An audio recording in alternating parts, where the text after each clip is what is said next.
Well, it's great to meet you. I'm looking forward to getting into your life as a healer and to begin the process. Probably one of the more magnanimous things that we've lived through in our lifetimes. You know, we look at the calendar 4 years ago, the pandemic began. How did you get through that time period and how did it change you?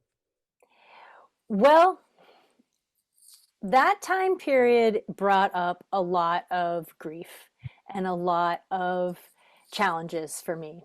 I felt really upset and uh, kind of blindsided by this feeling that the culture around me wasn't what I thought that it was. And so I had to do a lot of inner work on that. And what came out of it was that I did take that time to completely retrench because I gave up my physical office. I went completely remote and things got really slow for a while. I think everything just sort of felt like it kind of, tightened up.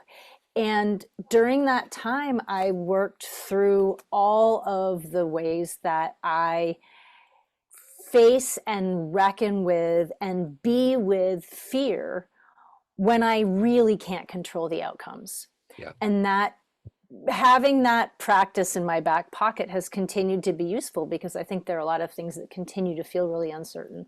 Yeah, for sure. So let's get to the heart and soul of what you do on a daily basis here in 2024. I'm going to put you in front of a bunch of third graders. It's career day. And one of the kids says, "Hey, what do you do for a living?" How do you answer that child? Yeah. So when people are in pain, whether they're in physical pain or mental and emotional pain or a combination of the two, because they really are connected, I help them find ways to heal that pain without using pharmaceutical drugs, using natural remedies that are prepared homeopathically, and then also coaching them through it using a lot of different tools that help people understand, okay, I'm in pain. I want to fix that, but I also kind of want to understand why. And I want to take the full advantage of this opportunity to heal at the deepest level. What did you want to be in the third grade? Well, third grade was an interesting year for me because I kind of started out the third grade thinking that I might want to be an engineer or a pilot. And when I was in third grade, it was in 1986, 1985 to 1986. And I grew up in southern New Hampshire. And in my class, one of my classmates was Scott McAuliffe, whose mother was Krista McAuliffe, the teacher in space. And we went to Florida and I watched the Challenger launch and I saw that and I knew the family. And that was a major moment for me in Wow. a lot of things. That's that just sent the hair up on my back because I'm Yeah, 51. I remember Reagan's speech that night. I remember watching it over and over to ad nauseum and to be with the family. yeah. That had to be transformative. It made a big difference for me. It really helped me see that things aren't what they seem and that you have to make decisions for yourself and not take other people's words for things. And I think at that point, things shifted for me and I stopped being interested in aerospace in general. But I did become really fascinated with what's behind, what's underneath, why do things happen the way they happen? And that, which was already a part of me, found a real conduit there. So, talk to me a little bit about more about your childhood and growing up and the seeds that got into you to become a deep healer, to help people, to want to be that conduit. How did all of this grow into who you are today? Yeah. So as a kid, I kind of talked too much. No kind of about it. I definitely talked too much. And I realize now that a lot of what that was about was I could see things. I could see connections. I could see what was going on with people. And I really wanted to connect about it and to express it. And it was really overwhelming to me. And so I was really overwhelming with it. And so that caused a lot of pain for me because I would not get great feedback from people. And I had to learn to integrate that. My path to becoming a healer has been long and circuitous because I started out wanting to be in finance. So Also in third grade, my other passion was Wall Street. And I was completely focused on wanting to be on Wall Street, but it was because I was interested in how people interact. And I thought that this marketplace of Wall Street was a really pure laboratory for a certain kind of human interaction. It turns out to be a pure laboratory for a certain kind of human interaction, which turns out to not be a kind of human interaction that worked for me. And I left that industry and went into horticulture. And then I had babies. And then I got cancer. And when I got acute myeloid leukemia, I was in my early 30s. My sons were, one of them was 4, one of them was 8 months old. And I had already made this transition into a very natural life. And so I couldn't understand living in the woods in Maine, which I did. I'd had my babies at home. How was I sick in this way? How had this happened to me? And I wanted to try to fix it naturally, but I was still thinking in terms of fixing it. And when I finally got so sick that my husband asked me with tears in his eyes if I could promise him that I wasn't going to die, I decided that I needed to go to the hospital. And I did. But when I went to the hospital, I made the decision at that time to focus completely on my spiritual and mental and emotional growth and transforming that experience into the most powerful and important and best thing that was happening to me. And I did. I did. I turned completely in on it and said, what are you here for? What is this about? What are we doing together here, you and me and this cancer? What's happening? And I got into that mindset, and it opened my eyes to what it really means to get sick and to go through a healing process. Yeah. Who's been a hero? Who's been a motivator for you in your life? Gosh, I have always really admired the way Tim Ferriss can get all of these different amazing people to talk not about the kind of superficial level of what they do, but the deeper things that drive them and the integration in their approaches into their lives. And I have found many amazing people through his guests. So if you can meet you may have answered it, but if you can meet one person alive on the planet that you find fascinating, interesting, influential, who would it be? Oh gosh, I'd love to meet Elon Musk right now. I'm Yeah. really interested. I don't know what's going on there, and I really want to know. And I don't think he'd tell me, but I'd ask. I think if we set up some kind of secret camera where he wouldn't have to give away secrets, he could make $1 billion, because I think a lot of people are in the same boat, you know, just to see Yeah. what's going on, the tinkerings, you know. So at the end of the day, you have to give a lot of yourself to help people, to heal people, but you also have to evolve as a human. What's that motivation every day you wake up to do both of those, to take care of yourself, to help others, and to ultimately do the work that you do? Yeah. So when I was introduced to the work of Gay and Katie Hendricks, and he was given the book, The Big Leap, I was introduced to his framing of seeing the way he talks about when he feels discomfort, which is the question, what growth is trying to occur? And in homeopathy, the question we ask is, what is asking to be healed? And I realized that they're the same question. And so when I have to set an intention for myself, when I set an intention for myself, and I do set an intention for myself every day, it's to be awake and receptive to the growth that is trying to occur. And that's what I like to anchor into, especially when I start to feel like I'm drifting away from my center. Yeah. So of all of the clients and the people that you've helped, what's one of your favorite client success stories? Well, I have so many. I have two that I want to mention right now because they are different. So, one client success story I have was a young woman, and she's young, but she developed when she was in her teens debilitating migraines, just absolutely life altering and interfering headaches that would cause complete shutdown. And it's really governed her life the whole time that she's had these headaches.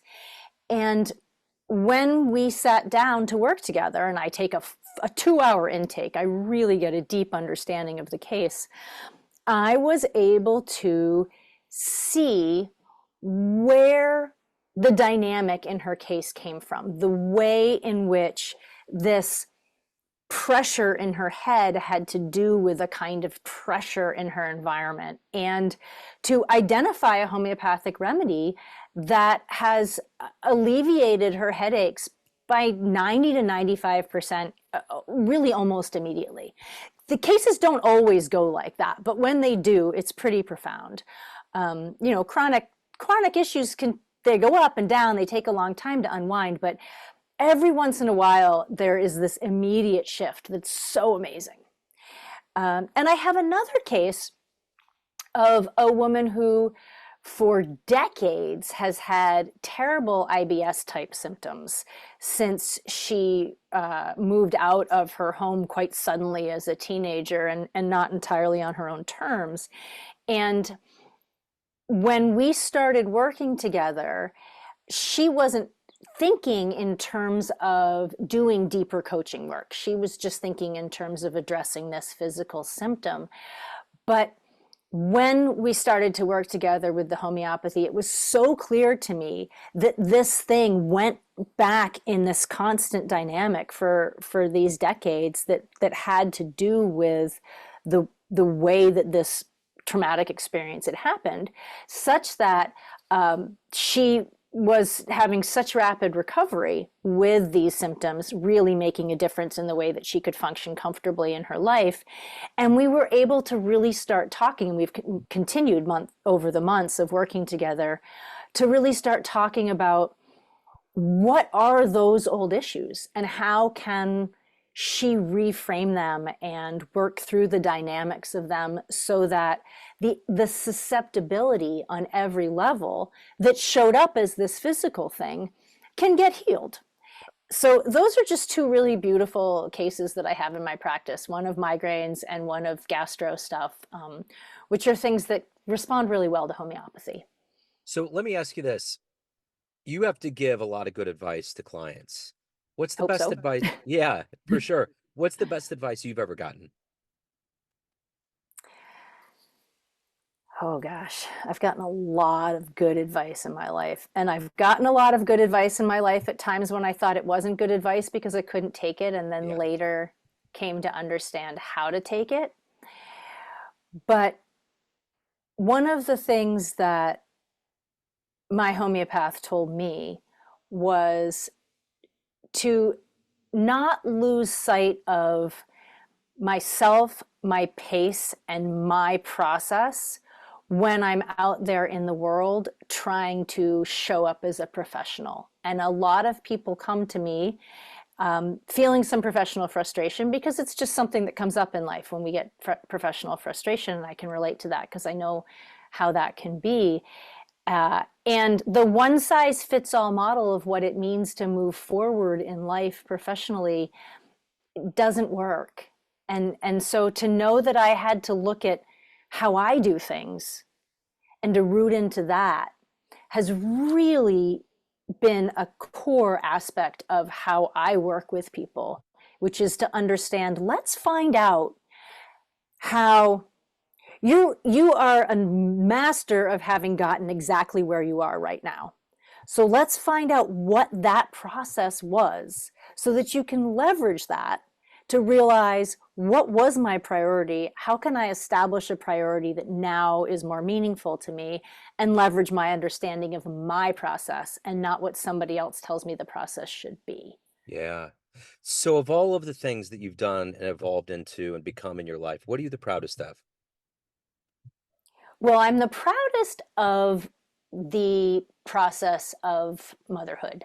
And I mean that not just on the level of how wonderful it is to have two wonderful children, which I do, but because when my first son was born just a little over 18 years ago, I really made a conscious decision. I looked at the world around me and I looked at the advice I was getting, and I said, I don't think I want what this is. I don't think I want to do what everyone's doing. I want to really do this right. And I know it can actually be done not right. And so there's a level of mastery here, and I have to learn this from scratch. And I set out to really be the best possible mother that I could be. And I discovered that that meant healing myself, because Yeah. everything that was showing up in my relationships with my children and everything that they were triggering over the years was always going to be about what was my patterning and what was my conditioning. And so I'm proud of them because they're my kids, and I'm proud of having raised them because I did that. But what I'm really proud of is how transformative a process I allowed it to be for myself, and how I can pay that forward to them and to other people, to my clients. It really has been so many levels of amazing. I feel it. What a wonderful notion. I get it. Um, so if we get off the call here and a time machine pulls up in front of your house and you can go anywhere in the past and see one event in human history, or you can go in the future and see what's going on, where are you going to go? Okay, let me think. I'm going to go into the past. Okay. I'm going to go into the past, and I would like to be I would like to be in the room when those men signed the Declaration of Independence. I want to know what it felt like to do what they were doing, to Yeah. make that kind of statement to themselves and to the world. Nothing is more important than the integrity of this mission. Yeah. Yeah. That's it. Yeah. That would be a wonderful place because there was no coverage at all. I mean, that is all in our imagination. So, Sarah, everyone has a perception of you, family, friends, clients, but you run the show. What's your perception of you? Who do you think you are? I think I am someone who is always tugging at a loose thread. I am always unraveling the sweater. I am always worrying at what is going on here. And at the same time, I am always working consciously to be sitting at the feet of greater wisdom and learning how to navigate the experience of being in a life that isn't always easy. Yeah. Yeah. Very well said. If anyone wants to hire you, learn more about what you're doing, anything about your world, where can they go? Yes, so there are some easy places to find me. The easiest is on my website, which is not easy to spell. It's Inner, INNER,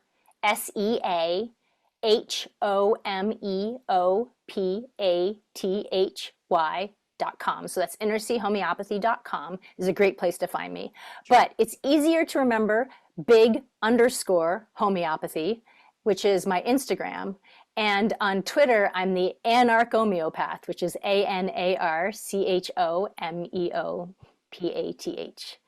So those are Excellent. all my handles, and yeah, and so I do a free 30-minute informational embark on healing call with people, anybody that asks. It's a no obligation call, but people tend to sign up for care. Okay, excellent. This has been very illuminating. Sarah, thank you for your story. Thank you for your time. Keep doing the wonderful work. I appreciate it. Thank you. I'm so glad that we could have this conversation. Absolutely. Thank you. Take care.